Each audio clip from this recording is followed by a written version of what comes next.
Hey, all, welcome back to Right at the Wire. Well, we've got a great all-stakes pick five sequence for Belmont Saturday with some really good fields and some really exciting betting opportunities. So let's take a look at it. The first leg of the all-stakes pick five on Belmont Saturday is the eighth race, and it's the Grade 1 Woody Stevens Stakes.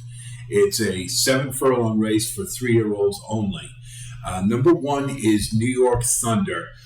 This one hasn't raced on dirt, so that's really our big question. But you can't not like the form you see coming into this race. You see he's been winning for fun, basically on the front end, on synthetic, and threw in a turf sprint as well.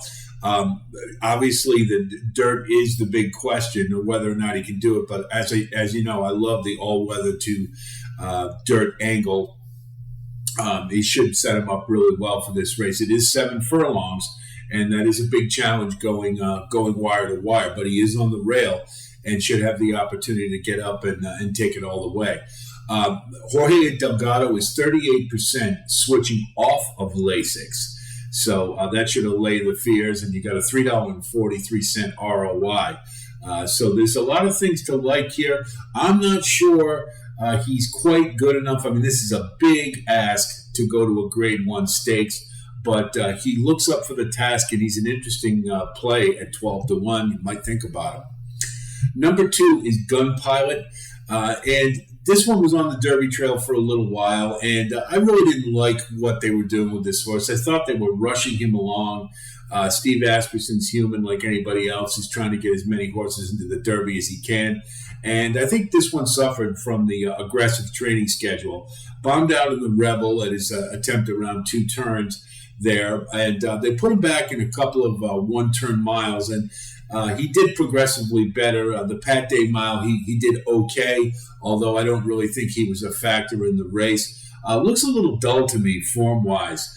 And I don't really like him in this spot, and I'm going to pass.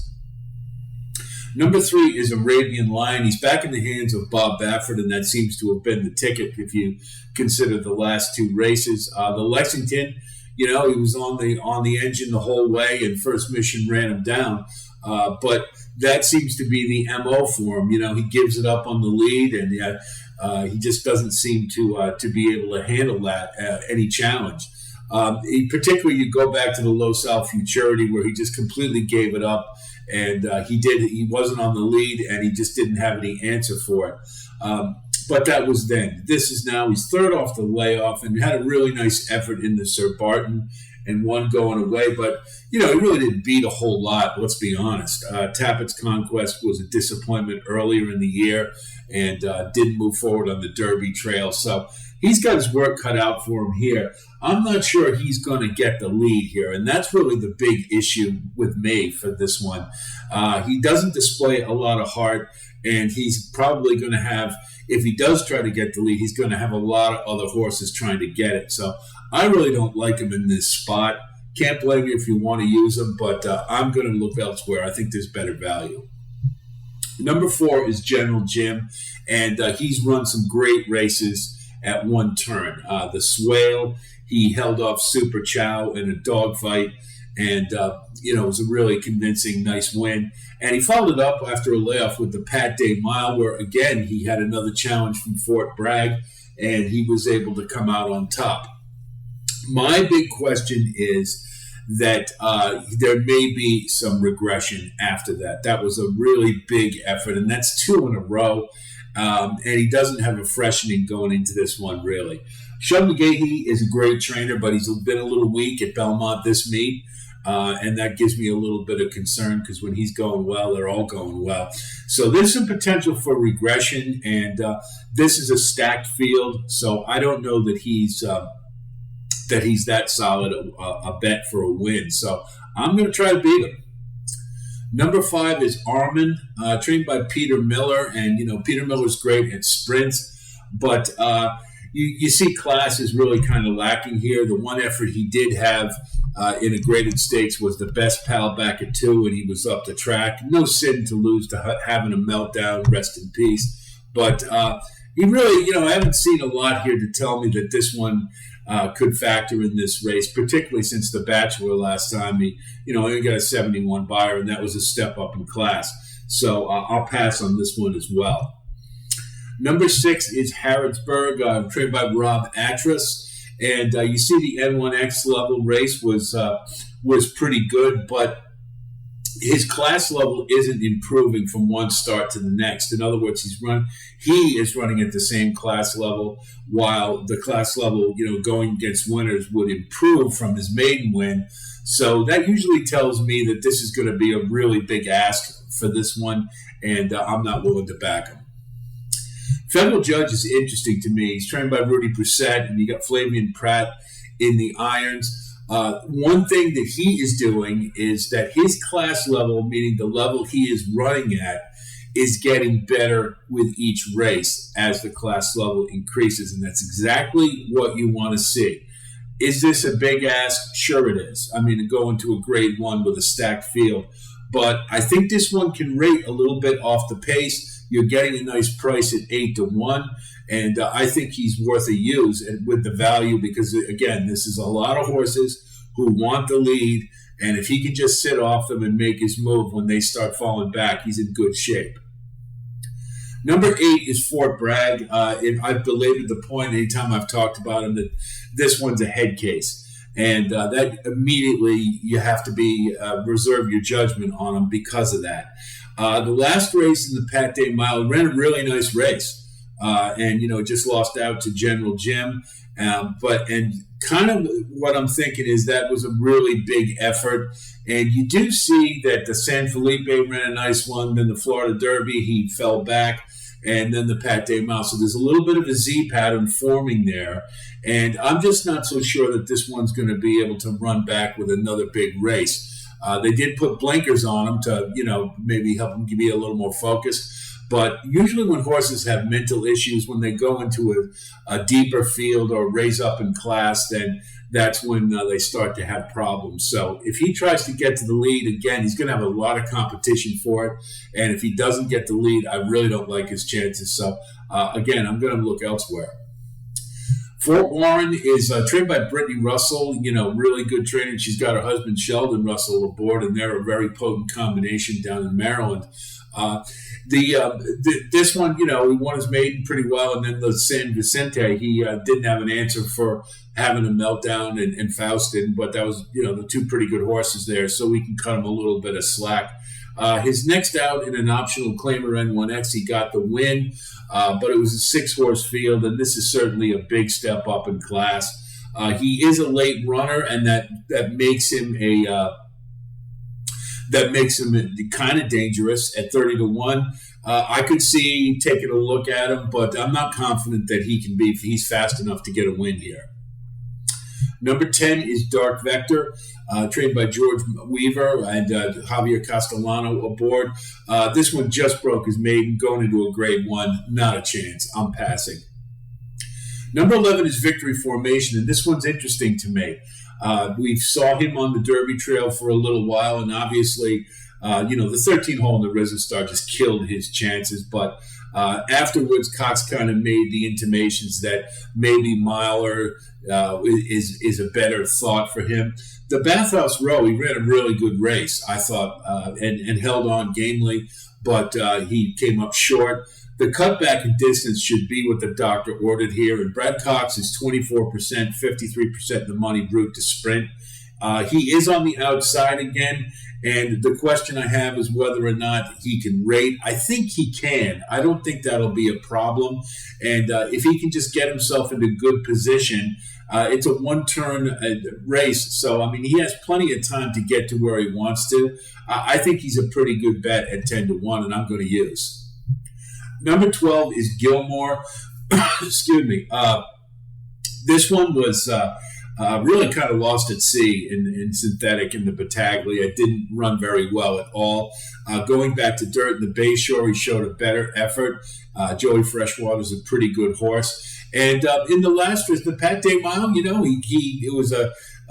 came from the clouds and he had a pretty good third and he was gaining. So those are some real positives. Now you're cutting back a furlong, and so maybe that may work against him to a degree. But he is a late runner, and he's in good form. The only thing I worry about is that was a pretty big jump.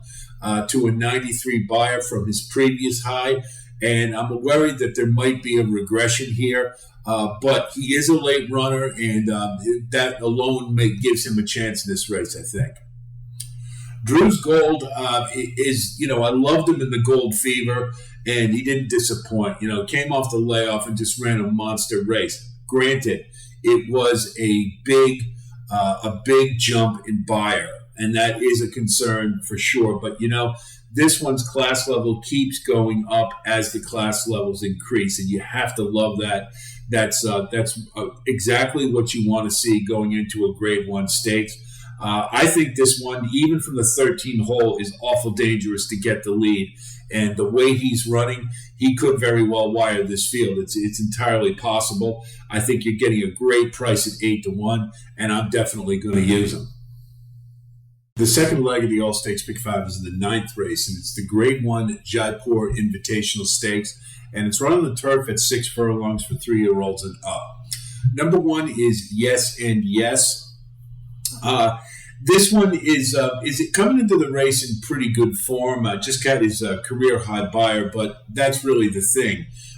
He's due at 7 years old. He just got his career buyer, and that's a little bit of a concern. It's highly unlikely he's going to run back to that again, and for that reason, and mainly, I'm going to pass on. Secondly, David Donk isn't that great at third off the layoff, and so those two things, I think he's a little up against it here, and I'm going to pass. Number 2 is Go Bears Go, and I think this one's pretty interesting. You get Wesley Ward and you get Jose Ortiz aboard, who's having a great Belmont.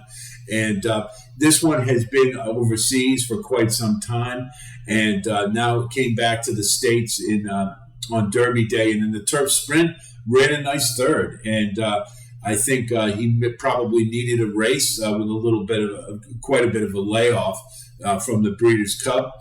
And I think this one makes a lot of sense at 4 years old. Debuting with a career high buyer, I think you got to like this one. And I'm at 12-1. You don't get Wesley Ward at that price too often, so I think this one's a use. Air Force Red is trained by Leonard Powell, and kind of mixed results with this one. I think he just ran in the Siren Lure and couldn't hold the lead to What Makes Sammy Run. He's a nice turf horse. I mean, a nice sprinter. So that's acceptable. But it was route to sprint, and would have liked to have thought he could have put a little better effort in than he did. That's really my big concern with him. This one, you can see, is more of a miler, but he clearly can sprint. He's going to be on the engine, and there's a few others in here that are going to want to do the same thing. At 12-1, maybe you give him a look.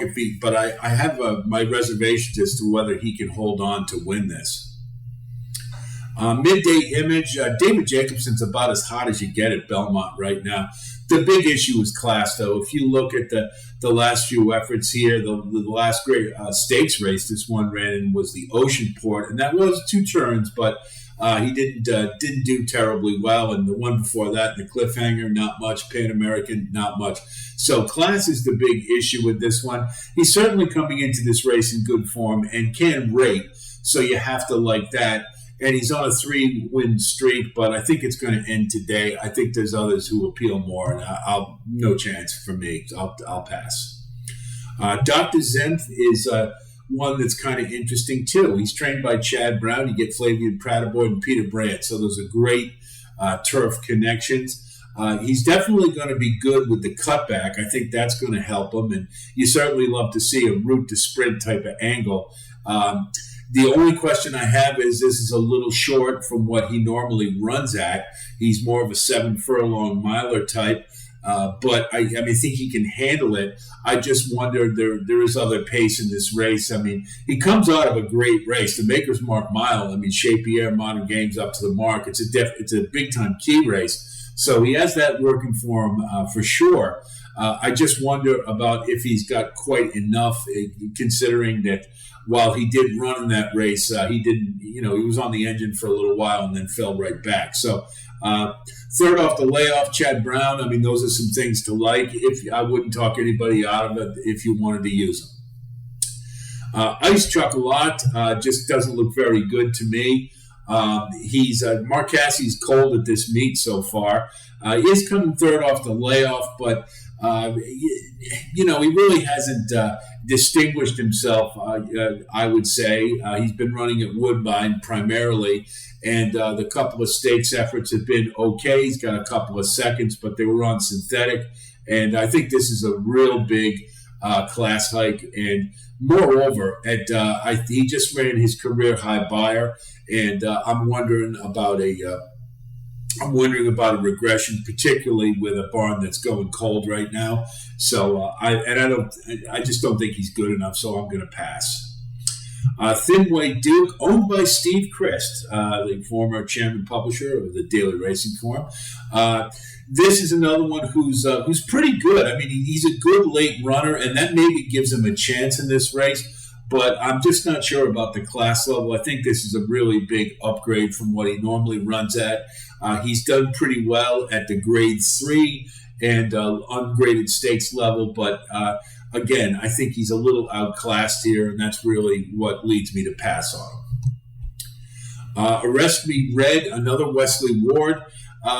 This one, you got a Rod Ortiz aboard, but he didn't do terribly well in the turf sprint at Churchill last time, and prior to that in the Shakertown, we liked him and we thought he'd do a pretty good job, and he didn't build on it. He ran a nice third there, but they didn't follow it up with another good effort, and that to me is a bit of a concern.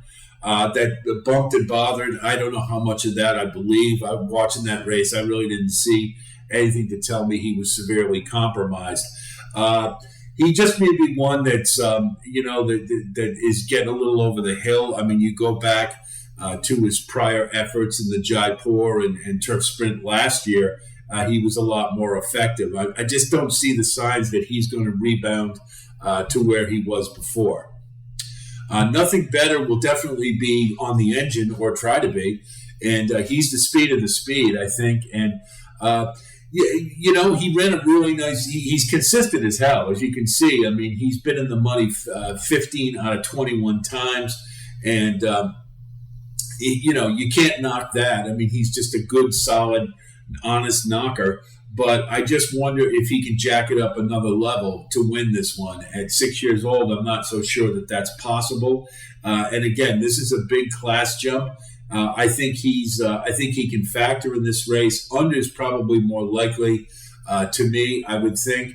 But I'm just not sure he has the top end to take this one down or to wire the field.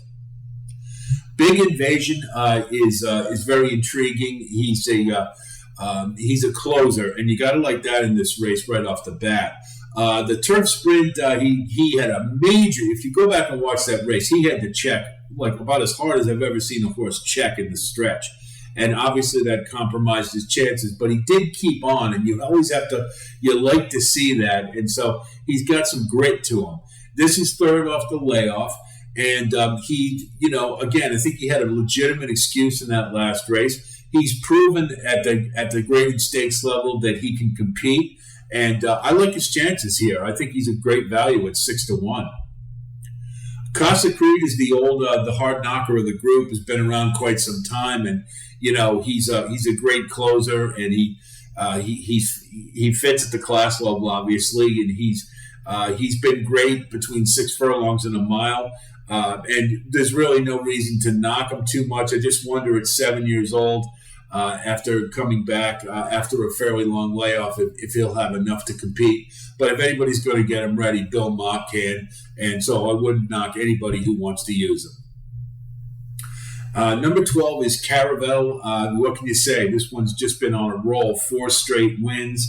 And, after that Breeders' Cup at 42-1, hasn't slowed down a bit.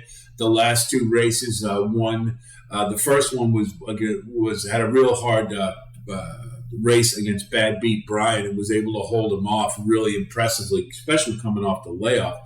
And the last race, the Unbridled Sydney, basically just kind of won for fun. Baystorm didn't give him a whole lot of challenge. So it was this one's in great form. There's really no reason to knock, and I think you get to the lead. Has won from the outside before, particularly in the Breeders' Cup from post 10, and the last one from post 10. So I don't think that's going to be a big impediment to this one. Really, no reason not to use an illogical win candidate. Front Run the Fed is to me, you look at the efforts in stakes races, and they haven't been terribly good. And this is, second off the layoff, and did get a 95 in the last one, but would probably need a career best to win this. And at 7 years old, I'm just not sure that that's going to happen. I think this one's a little outclassed, so I'll pass. Surprise Boss just isn't good enough at all. And there's really no reason to use this one. You just see the buyers are way too light, and I don't think has any remote chance of factoring in this race. You do have a couple also eligibles. Coppola we saw in the Turf Sprint and was coming off that big optional claimer N2X win, and as we expected, had a bounce. And it wasn't a bad bounce. I mean, you still got a third place, but from a 101 to an 83, that has to give you concern. It's still, the jury's still out on whether this one can really factor in the graded states level. This is a big ask, I think, and I would probably go against this one. I just don't think this one's ready for it. Our Shot, trained by John Terranova, is kind of interesting to me. This again, it's a big ask. And came out in the last race at Keeneland and got a career high buyer, and did so where it wasn't, had shown some good efforts on turf before. So it doesn't lead me to believe that necessarily a bounce is in order. I just wonder, running it at a speed number and then running it at a class level are two different things. And that's really what I'm thinking more than anything else. This one's been mainly at the optional claimer and allowance level, and now you go into a grade one. Just gives me pause, and I just like others better. Really, that's the bottom line. Third leg of the All-Stakes Big Five is the Grade 1 Metropolitan Handicap, otherwise known as the Met Mile. It's race number 10. It's run on the dirt at a mile for 3-year-olds and up. And we start with the horse who will likely be the favorite, and rightfully so, Cody's Wish. This is his preferred distance. He's 6 for 6.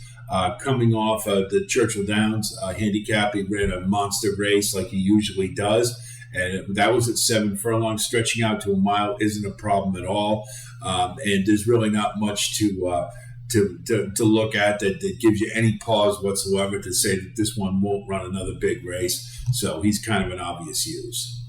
Slow Down Andy is interesting to me. I've always liked this horse. I always thought he outran his expectations.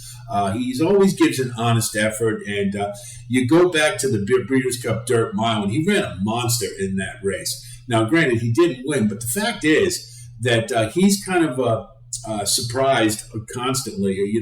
He's underappreciated, I think, and this is his debut at 4. This is a big ask to go right into a Grade 1 off a 4-year-old debut. But as I've mentioned before, this is Doug O'Neill is very dangerous in these type of situations. He's got his A rider Mario Gutierrez aboard. You're getting 10-1. Can he muster up enough to beat Cody's Wish, who's been in form and running? That's really the issue. But I think this one is going to run a big race. He fires it every time, seemingly. He's only been out of the money one time, and that was in the Risen Star of 2 turns, which he probably didn't like. So I like this horse, and I think maybe under might be a little bit better bet. But if you want to be bold, I could see using this one as possibly upsetting the apple cart. Excuse me. Dr. Shivel, number 3, is California horse, and was coming off a really long layoff, to say the least, after running in the Golden Shaheen in Dubai. And debuted at Santa Anita in a starter allowance and, won for fun pretty much. This one has a lot of talent, and this was a really good sprinter. You see, finished second in the Breeders' Cup Sprint. So stretching out to a mile, is kind of uncharted territory to a degree. But he's by violence, and I think Miles should be fine. He certainly has enough speed. What you have to wonder about, or think likely what will happen, is they're going to send this one to the lead and hope he can hang on. And if he can build up enough momentum, he may be able to steal this one, because Cody's Wish comes from behind, as we know. And, if he can get on the lead and maybe slow it down to some realistic fractions, I think he's got a puncher's chance to win this at 10-1. I think he's great value when you do get a Rad Ortiz aboard. I think he's worth a shot. Hoist the Gold is, he's an honest horse. He always seems to fire. He always seems to pick up a check. He's just not good enough, in my opinion. I think it's very possible that he could, again, pick up another check. But to win this, don't think so. Charge It is, another Tapit enigma. I mean, we just keep waiting for this horse to come back and repeat that Dwyer Stakes at a one-turn mile that he ran last year. He just hasn't done it this year. I mean, what can you say? And he seems to be regressing, which is really the big cause for concern. One-turn miles are supposed to be what this one wants, and yet in the Gulfstream Park Mile, he couldn't hold off endorsed. He followed that up in the Oaklawn Handicap. Granted, it was around 2 turns, but he looked completely lost at sea in the stretch. And you just got to wonder what's going on with this one. Todd Pletcher, can certainly we watched what he did with Tapit Trice in correcting some of his problems, and I think he can do that with Charge It. But you can't overlook the fact that he seems to be on a downward slide instead of moving up. So, I wouldn't talk you out of using him. He's clearly a talented horse, but I just wonder about his form coming into this race. Zandon is, coming second off the layoff for Chad Brown, and we all remember him from last year. And what was the knock on him? He runs, fires every time, but is always somebody a little better. Moreover, he always seems to find traffic or something that impedes his ability to win. Now, he did just run in a one-turn mile in the Westchester at Belmont. He ran a good race, but he didn't win. Repo Rocks, we can say what you want about him, but the bottom line is this one is we always think he's going to be better, and he always disappoints. Now, he may come out and run a big one here, and if you want to use him, again, I can understand it, particularly since he comes from off the pace, but so does Cody's Wish, and I think that's the biggest problem this one has, and I'm not backing him in this race. Repo Rocks has sort of been is a reclamation project, if you will. Since he's been in Jamie Ness's hands, he's just been running a lot of monsters. I mean, you can see he's won 5 out of his last 6, and the one he didn't win, the Carter, he finished second. My concern with this one is look at those last 6 races. 96, 97, 111, 97, 90, 109. Is this one capable of running a big race? Of course, but I do see a clear or race pattern, and it looks like he's starting a new cycle, which means he won't run at his very best. And for that reason, and also the fact that this is a big step up in class, no disrespect meant to the Carter, this is a deeper field than that. And so I'm not going to back. I mean, I think he's an underlay at 4-1, given that the pattern of races, and I'll look elsewhere. Doppelganger is trained by Brittany Russell, and this one, it has the right kind of style to win this race. But again, Cody's Wish runs the same way, and I'm not taking this one over Cody's Wish. Secondly, I think this one's a little light in the buyer department. Probably going to need 100 or better to win this, and I don't really see the signs that this one's ready for a top effort. I think he'll run a good race. Brittany Russell's really good with a decent layoff, but I just think there's others that are better suited for this, particularly with the running style.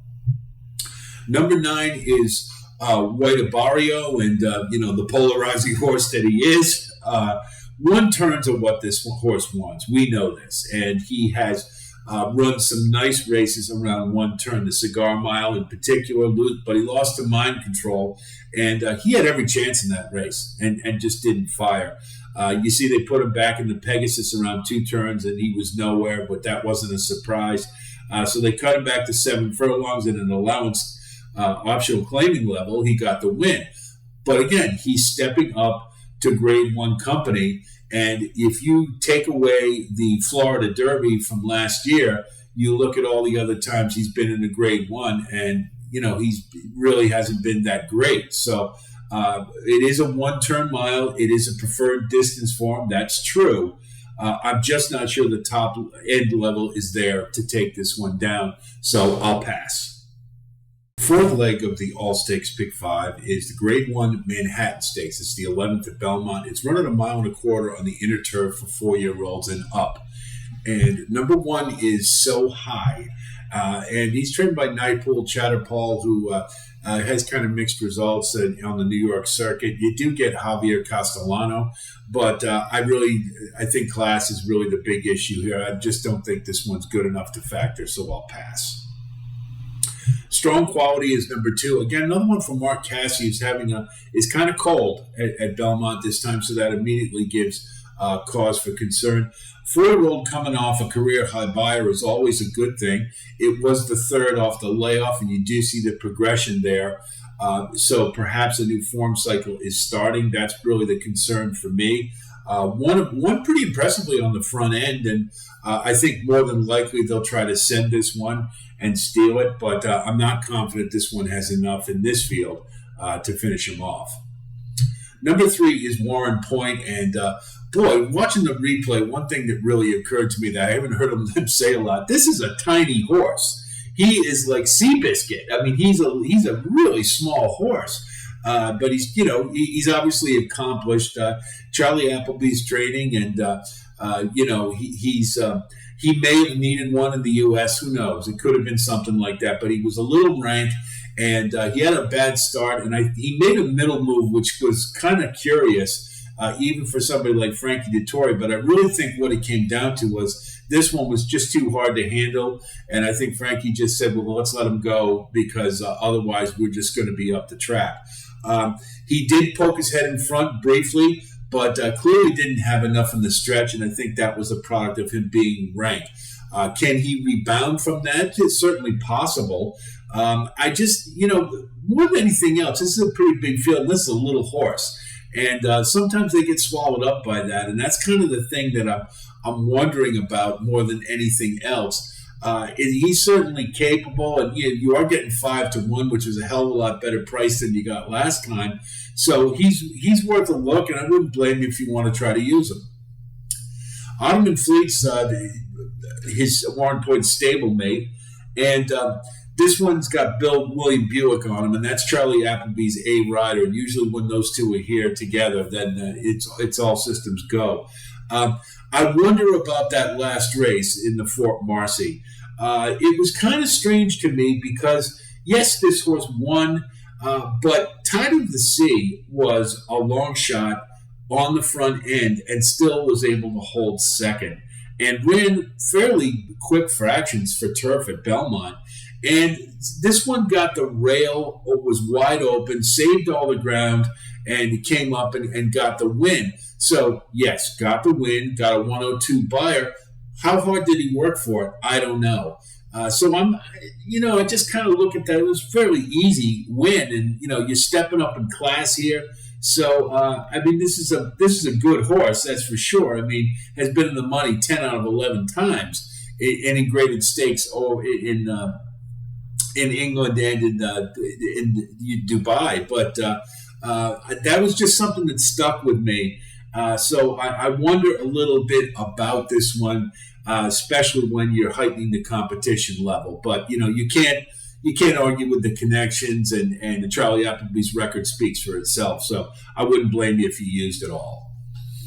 Soldier Rising, we just keep waiting, or I do, keep waiting for this one to get over the top and run a really big effort, and it just never seems to get there at the graded stakes level. Certainly competitive, ran a good race last time, just had a little too much to do late.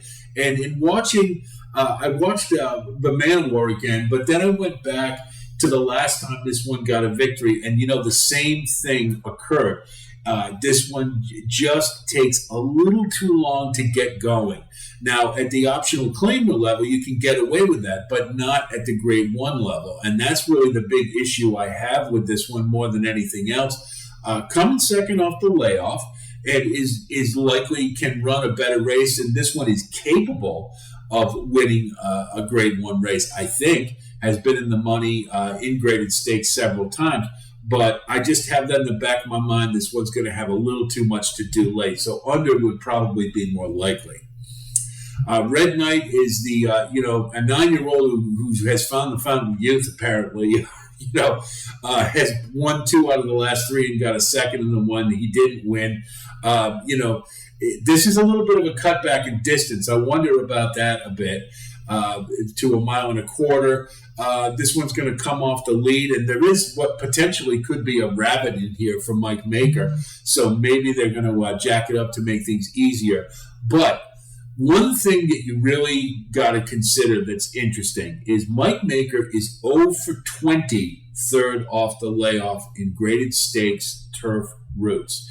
And let's go back, and if you take a look at the last time this one went third off the layoff, you go back to July 27th, the Colonial Cup, win. Runs the next race at Kentucky Downs, Turf Cup, win.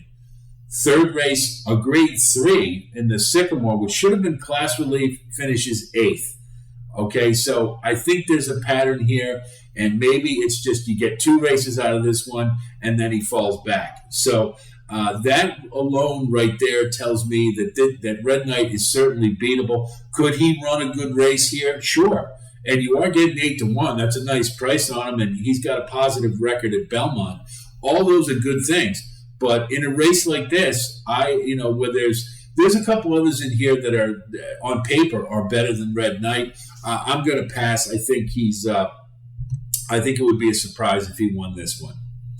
Number 7 is Rock Emperor. Seemingly been around forever, and he's just a cut below. He's a competitor. He finishes in the money quite a bit. In this field, I don't really like his chances. I think there's others a little classier and a little better. So if you do like him, I think underneath would probably be more likely. You are getting second off the layoff, and this one can run a good race. Fort Marcy last time ran a 98.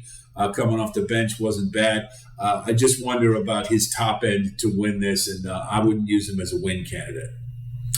Up to the mark, to me, is the horse to beat. He's, at Todd Pletcher, Rod Ortiz at Belmont, and Rapoli Stable. He's the best horse in this race, in my opinion.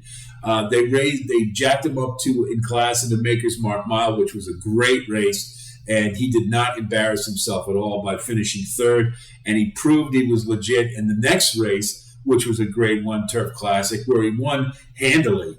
And Hong Kong Harry and Spooky Channel are no slouches either. So that was a really solid win. Now, you're stretching out to 1.25 miles, and that's really the big question. But he's by not this time, and he's got Ghost Sapper underneath. I got to believe that's not going to be an issue. This one's coming into the race in top form. To me, he's an absolute win candidate, and I think you can even single him. Number 9 is Ocean Atlantique. Ran a deceptively good race last time, and he displayed some pretty good kick. The only thing is that I think he's probably going to be more on the engine for this one because there is a lack of pace. And now you have to wonder, is he going to be a rabbit for Red Knight?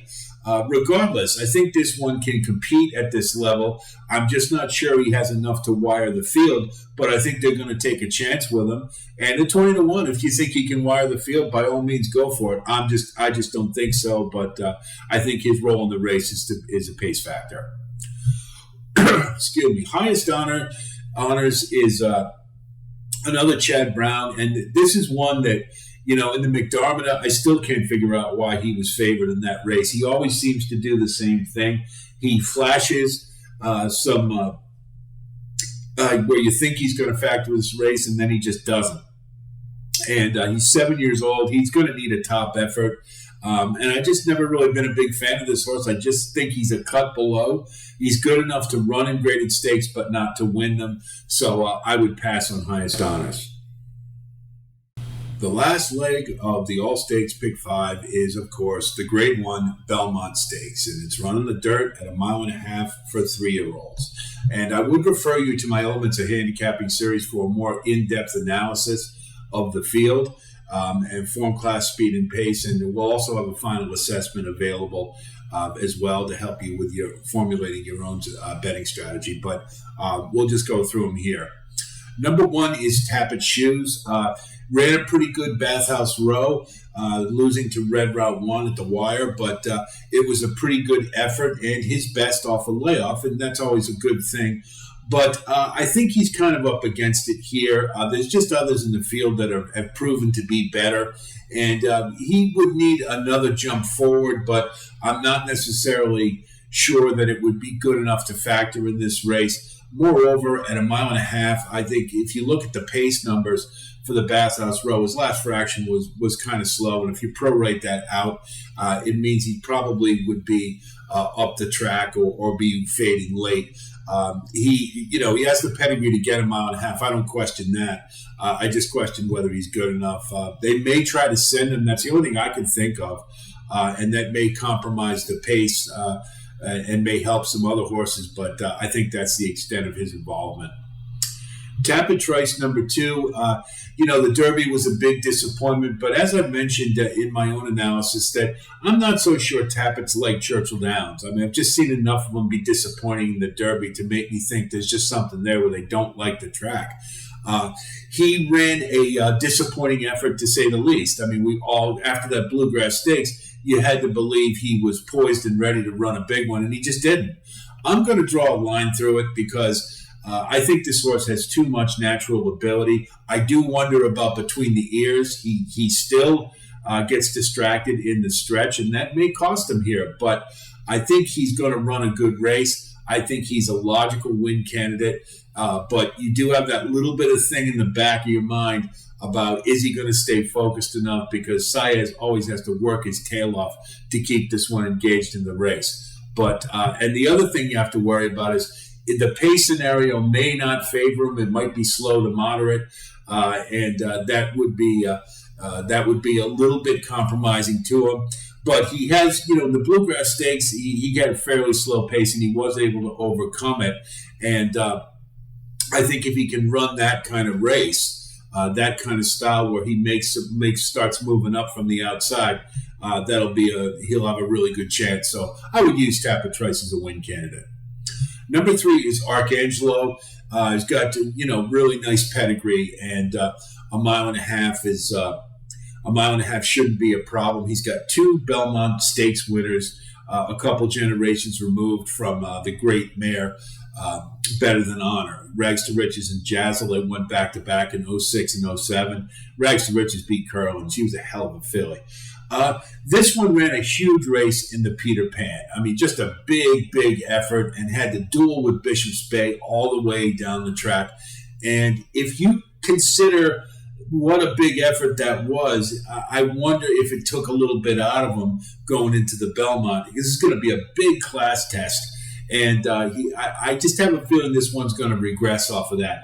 Mainly, the other reasoning for that is if you look and see how quickly this one has progressed. 53, 70, 84, 97. That's big time progression. It's not, you like to see them progress slowly and steadily, and he's doing it by leaps and bounds. Now, obviously, this horse has some talent. I'm not disputing that. But there's usually one place to go when you're moving up that quickly, especially when you run a big race like you did last time, and that's down. And I just have a feeling this one's going to regress. National Treasure, got a masterful ride from Johnny V in the Preakness, and nothing went wrong. I mean, just about as perfect a ride as you could get. Is he going to get that here? That's the question. I think he'll be on the engine. The question is if he has any company. I'm thinking maybe Il Miracolo. They may just send that horse because they got nothing to lose. He's got no chance in this race, and that would certainly compromise National Treasure's ability to set comfortable fractions and have enough left in the tank at the end. That's really the big issue. He's got the right pilot aboard. He's training well. He's trained by Bob Baffert. There's a lot of things to like, and I think this one's going to sit on a big effort. Does he absolutely need the lead? No. He can rate, and that's something that maybe has been forgotten because that was such a big effort in the Preakness. But he can rate, and I think he'll be just off the leaders if he does, and that'll give him the jump on some of the later runners. So I think this is one you have to consider for sure, because I think he's sitting on a big one, and at 5-1, I think that's a square price. Il Miracolo has no chance in this race. It just doesn't. That last effort was a one-turn mile at Gulfstream and an optional claimer, and one on the front end, and really didn't have much competition, save for a little bit of a challenge from Big Data. And you see Big Data beat the rest of that field by 7 1/4 lengths. He hasn't done anything to show that he belongs at the graded stakes level. All his efforts have been disappointing. I don't expect any different here. He's an immediate toss. Now we come to Forte, number 6, and the big question, of course, is the long layoff. This horse has run fresh before, witnessed by the Fountain of Youth, where he put in a solid effort and dispatched the field pretty easily. The Florida Derby had to work a little more for it. We all know this, and we all saw the race. But when it came down to it, he looked beaten. He was able to turn it on and win the race. And I don't think he was tuned up all the way. So obviously going into the Derby, he was looking awful good. The problem is he didn't run in the Derby, and it's been 10 weeks. How Pletcher can keep him in top form for that long is really the question. He has the class. He has the ability. He has plateaued. I don't think he's necessarily getting any better than he was at 2, but he's still pretty good. And it would be, I think you'd be crazy not to keep him on your tickets. And I think he could still win this race. Until he's beaten, he's the class of the field. Number 7 is Hit Show, and I know he's a pretty popular horse amongst a lot of people right now. And if you go back and watch that Kentucky Derby, I can certainly understand why.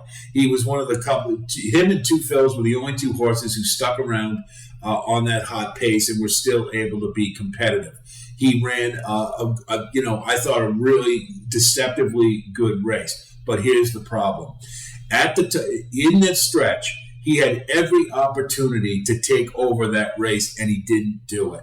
And one of the main reasons is he was pretty much out of gas coming into the stretch. Now, that's understandable why, but if you look at his prior form, he just seems to be a cut below the rest of them. I'm not so sure he's going to make another move forward. If he does, he could factor in this race. I just can't see him as a win candidate, but I think he can factor underneath. I just think he's a little bit of a cut below some of the others, and for that reason, I wouldn't put him on top, but I could definitely see using him in a 10-1. That's decent value. Angel of Empire hasn't done anything wrong this entire Triple Crown season. He's gotten better with every single start. He's done it steadily, consistently, and I think he's sitting on another big effort. I mean, there's no reason to tell me that he won't run another big race. If he repeats the Derby, he'll win. I think that's a good enough effort, but I think there's a good potential he could run an even better race this time. He certainly has given every indication that the more the ground he gets, the better he likes it. There's really no reason to me to discount him. The only thing you can say is that if he's a little too far back with a slow pace, it may compromise his chances to a degree. But they are putting blinkers on him this time, which I don't necessarily like. But he does train in blinkers, so it's not like this is a real novel thing for him. I think he can be a little closer if he needs to be, and he's got great acceleration, and I really like his chances, and he's my pick to win it. Number 9 is Red Route 1. He's seemingly ubiquitous. He's been around forever. He always seems to be in every race, and he's always the bridesmaid. Saved for the Bathhouse Row. He finally got a win. The Preakness, they tried to keep him up closer to the pace, which I thought was a smart move. The problem is it just sapped any ability for this horse to win the race. He ran pretty much the same pace all the way around the track, and he was just dull and flat excuse me, coming into the stretch. I think he's an honest horse. He gives a solid effort every time. And I think he's going to have an improved effort in the Belmont. I think the distance isn't a problem. Gun runner on top, tap it on the bottom. I just don't think he's good enough to win. I think you can be very comfortable in putting him in the exotics, but I just don't see him being on top. So here's what our ticket looks like for the All-Stakes Pick 5. In the 8th race, we're going to use 7, 11, 12, and 13. In the 9th, we're going to use 2, 10, 11, and 12. And I can see if you want to take out Casa Creed and use just the 10 or 2, 10, and 12. I could also see singling Caravel if you're so inclined. You may want to give that a shot. In the 10th in the Met Mile, we're going to use Cody's Wish, and we're going to put in Dr. Scheibel there as a horse who has the potential to steal it, being on the front end. In the 11th, in the Manhattan, we are going to single up to the mark. I think he's the best horse in the race. He's coming in with the best form. I don't have any questions about him running a good race, so we're going to take a flyer and put him singled. In the Belmont, we're going to use 2, Tapit Trice. We're going to use 6, Forte, and 8, Angel of Empire. I wouldn't blame you if you wanted to throw National Treasure on there too, with the hope that he can wire the field like he did in the Preakness. Don't think he's got quite as good a chance to do that as he did in the Preakness. This is a pick 5 sequence where you could double single Caravel and Cody's Wish if you so chose, and then ramp it up. But for this purpose, just to give more comprehensive feel, we've got 4 by 4 is 16, times 2 is 32, times 3 is 96 on a 50-cent base. That's a $48 ticket. And I think that, particularly the 2 races, I think you have to spread. But I think that gives us a really good opportunity to take it down. So that's a really great sequence, and there's certainly a lot of different ways to go. I think you can single in a couple of the races if you want to, and spread it a little bit more in the other races. You do have that option for sure, but it's a really nice sequence, and those are 5 great races, so I'm really looking forward to seeing it. I'm sure you are too. Hope this helps you with your analysis and your own ticket-making opportunities. We will have our final analysis of our elements of handicapping for form, class, speed, and pace, and where we put it all together. And you got a little feel for how we're going to go from what we said about the Belmont here. But we'll do it a little more in-depthly, and I encourage you to take a look at that if you want to get a feel for the race a little bit more thoroughly. If you do like what you see here, of course, please like and subscribe. And we thank you for coming by. And I'm really excited about this weekend, and I hope you are too. I plan to be there, so if you do see me, please stop by and say hello. I'd love to talk with you. I'd love to see you. And I wish you the best of luck this weekend. And until I talk to you again, be well.